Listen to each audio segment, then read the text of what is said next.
Bien, bonjour à tous. Donc effectivement, je suis accompagnée de Marianne Balabo, qui est illustratrice, et de Anne-Fleury Mathieu, qui est médecin généraliste et étudiante en sexologie. Alors voilà ce que représentent des élèves de 6e quand on leur demande de dessiner le sexe d'un homme et le sexe d'une femme. Globalement, on pourra constater que le sexe des hommes sont plutôt correctement représentés avec l'utilisation de termes adéquats, alors que le sexe des femmes est mal représenté, les termes sont mal utilisés. Là, vous voyez ici que le sexe de la femme a été réduit à sa fonction urinaire. Et enfin, ici, pas du tout représenté. Et puis, les fameux petits mots fantaisistes qui sont utilisés plutôt que des termes précis. Alors, pour resituer ma réflexion, elle a commencé lorsque ces fameux manuels scolaires de SVT sont sortis. Donc, nous étions en septembre 2017. Voilà un comparatif des schémas des appareils reproducteurs qui étaient représentés dans ces manuels. Et donc, un éditeur s'est démarqué parce qu'il a fait le choix de représenter en totalité le clitoris. Ce qui ne se voyait pas dans les autres manuels parce que du fait du choix de coupe, parfois le clitoris était représenté, mais du coup on le voyait qu'à moitié, ou bien certains éditeurs ont fait le choix de ne pas du tout représenter le clitoris. Un seul éditeur aussi a fait le choix de représenter la vulve, mais sans la contextualiser. Du coup, les élèves pouvaient avoir du mal à la situer correctement. Si on reprend donc cet éditeur qui a représenté le clitoris dans sa totalité, il a fait aussi un choix intéressant de représenter les schémas côte à côte de l'homme et de la femme, mais on voit du côté de l'homme du coup une perte d'information, puisque les tissus homologues du clitoris, les corps spongieux et les tissus spongieux et caverneux n'apparaissent pas. Alors, dans les manuels scolaires, n'apparaît pas non plus les réactions sexuelles. Quand on s'intéresse à la réaction sexuelle, il faut la passer sur Internet, notamment un site très bien fait qui propose des schémas intéressants, où là, voilà, on voit la réaction sexuelle clairement représentée, même si on aimerait apporter quelques modifications anatomiques à ces schémas, et puis aussi y ajouter des annotations, des titres, etc. Vous avez aussi sur le site On s'exprime des schémas très clairs, ce sont des schémas interactifs. Vous avez le nom des organes, on clique sur le nom de l'organe et il se colore sur le schéma. Vous voyez donc les réactions sexuelles également. Et puis vous avez un apport d'informations supplémentaires concernant le clitoris. Et puis finalement, là aussi, le côté de l'homme est moins mis en valeur. On n'a pas le détail donc, des corps caverneux et spongieux. Alors, si je repense à mes élèves de 6e, quand même, je me suis demandé, mais pourquoi, comment ça se fait qu'ils ont aussi peu de représentation du sexe de la femme. Donc, j'ai été voir dans les albums jeunesse, parce qu'en primaire, il n'y a pas trop de manuels scolaires. Donc là, on a un album jeunesse qui est plutôt bien fait, qui représente les sexes au moins, et puis il y avait une petite fenêtre qu'on peut ouvrir. Voilà, on voit la même coupe, donc c'est égalitaire comme manière de présenter. Le texte sera amélioré. Là encore, on a une petite fille présente à côté d'un petit garçon. Le sexe, à chaque fois, est bien représenté chez les deux. Alors que là, sur celui-là, ça fait penser du coup au schéma de l'élève. Le sexe de la fille, il est réduit à sa fonction urinaire, alors que du côté du garçon, on a le droit de tout savoir, les testicules qui produisent les spermatozoïdes et tout. Encore sur cet album jeunesse-là, la petite fille est bien représentée, mais alors elle n'a pas de sexe, il n'y a pas de sexe qui est nommé, alors que la page juste d'après, elle a le droit, et ils ont le droit, les enfants, de tout savoir sur la circulation du sang, les 4 cavités du cœur, etc. Et enfin, là, on a affaire à 2 albums jeunesse donc, qui se disent Atlas du corps ou ce genre de titres-là, mais qui ne parlent pas du tout du sexe. Donc voilà pour cet état des lieux en septembre 2017. Donc on s'est dit qu'il y avait des nouveaux schémas à faire.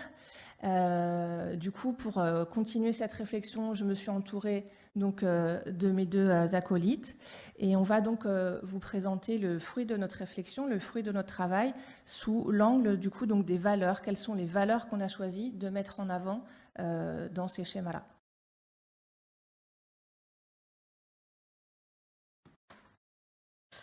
Bonjour, donc moi je suis Marianne Balabo, l'illustratrice et la graphiste. Donc j'ai mis en page et dessiné les schémas. Avant de partir justement sur les dessins, on est d'abord commencé par du contenu. Donc on s'est basé sur le tableau des standards de l'OMS pour ensuite adapter nos schémas en fonction des cycles. C'est-à-dire qu'il y aura 4 cycles qui vont être en fait diffusés. Et en fait, ce qui va changer entre le cycle 1, 2, 3 et 4, ça va être l'angle de vue. Ça va être par exemple des vues extérieures ou des vues en couple, parce que le mot jeune, c'est quand même quelque chose de très large. On peut s'adresser à des maternelles, primaires et au lycée. On ne va pas montrer les mêmes choses aux mêmes âges. Idem pour le vocabulaire, on va en fait l'adapter. Et de même, en fait, pour les textes explicatifs, simplifier les phrases, simplifier les mots. Donc voici en fait l'intégralité de tous les schémas. Donc on voit déjà une densité d'informations qui évolue en fonction des cycles. Voilà. Anne-Fleury Mathieu, je suis médecin généraliste et étudiante en sexologie à Marseille. Alors, une des valeurs aussi qui nous tenait à cœur, c'était de montrer une diversité des corps et de sortir un petit peu des normes véhiculées par les différents médias. Donc on a cherché à faire varier les couleurs de peau, chose qu'on ne retrouvait pas vraiment dans les manuels scolaires et dans les albums jeunesse.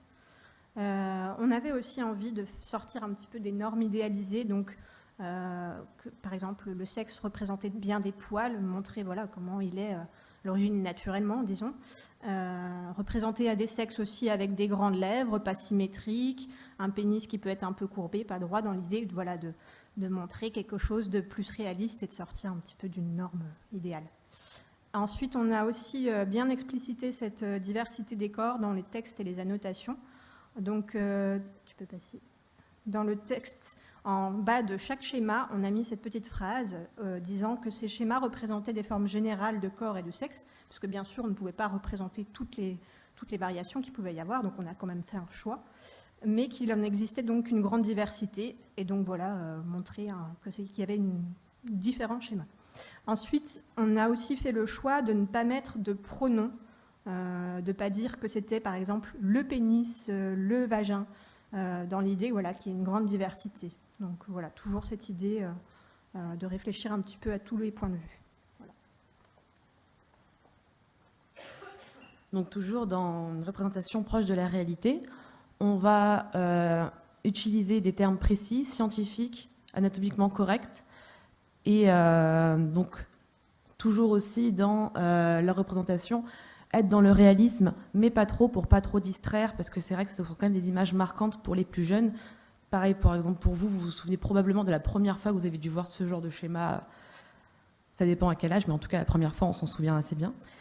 Et aussi dans la représentation, on a fait le choix de représenter la réaction sexuelle avec les deux états, au repos et excité. Tu peux passer sur la prochaine. Donc comme on peut voir dans les schémas en bas à droite, on utilise la couleur pour en fait reprendre quels éléments a subi un changement entre les deux états. Alors la dernière valeur, mais qui n'est pas des moindres, qu'on ne fait que d'en parler depuis ce matin, en parlant voilà, des droits des femmes, etc. Donc on a dit aussi, nous on a aussi redit que voilà, on voulait que ça soit égalitaire et donc pas du tout, du coup favoriser après des années les femmes, c'est aussi continuer à être égalitaire. Donc on a fait le choix de placer les schémas des filles et des garçons l'un à côté de l'autre.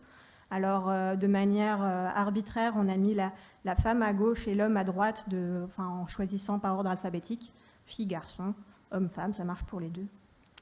On a aussi choisi de les représenter en position assise parce que cette position, c'est celle qui permet le mieux de voir le sexe pour la femme comme pour l'homme. Parce que la position debout, on se rend compte que finalement, le sexe de la femme, on ne la voit pas vraiment, enfin pas correctement et pas en entier. Donc du coup, on a fait ce choix et ça permet de voir les deux sexes de la même façon. On a également aussi fait le choix de créer, des couleurs, comme on disait, et d'avoir une homologie dans les couleurs utilisées pour pouvoir comparer les organes qui ont une origine embryologique commune. Donc on a choisi de colorer ces différentes parties de la couleur, de même origine commune, voilà, qu'on peut repérer sur ce schéma qui est disponible dans le cycle 4. Donc on voit l'évolution et les couleurs qui évoluent de chaque côté. Voilà.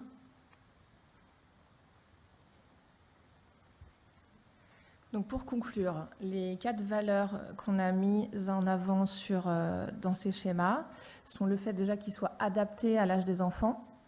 Donc cycle 1, je vous rappelle, maternelle. Cycle 2, c'est CP, CE1, CE2. Cycle 3, CM1, CM2, 6e. Et cycle 4, 5e, 4e et 3e. On a voulu montrer donc une diversité des corps. On a voulu montrer la réalité, pas mentir aux enfants. Et puis on a voulu qu'ils soient égalitaires. Alors ça permet quoi ? Ça permet quoi tout ça ?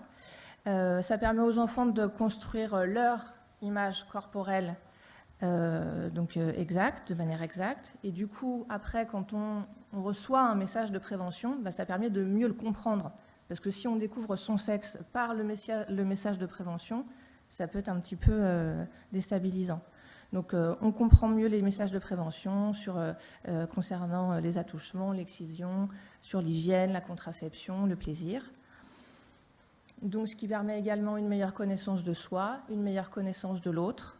Du coup, ça permettra aussi aux enfants, aux futurs adultes, de réaliser des choix, de s'épanouir, de respecter l'autre, et donc alors d'avoir accès à une santé sexuelle positive.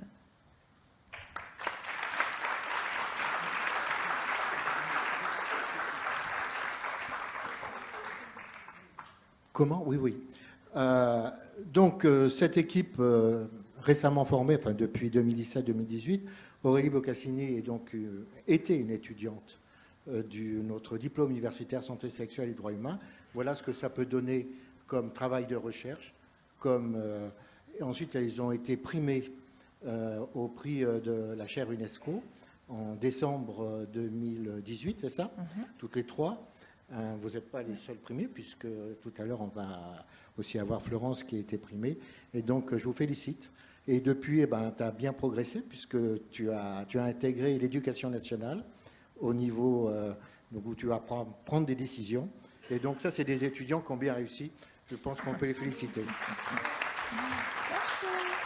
Merci.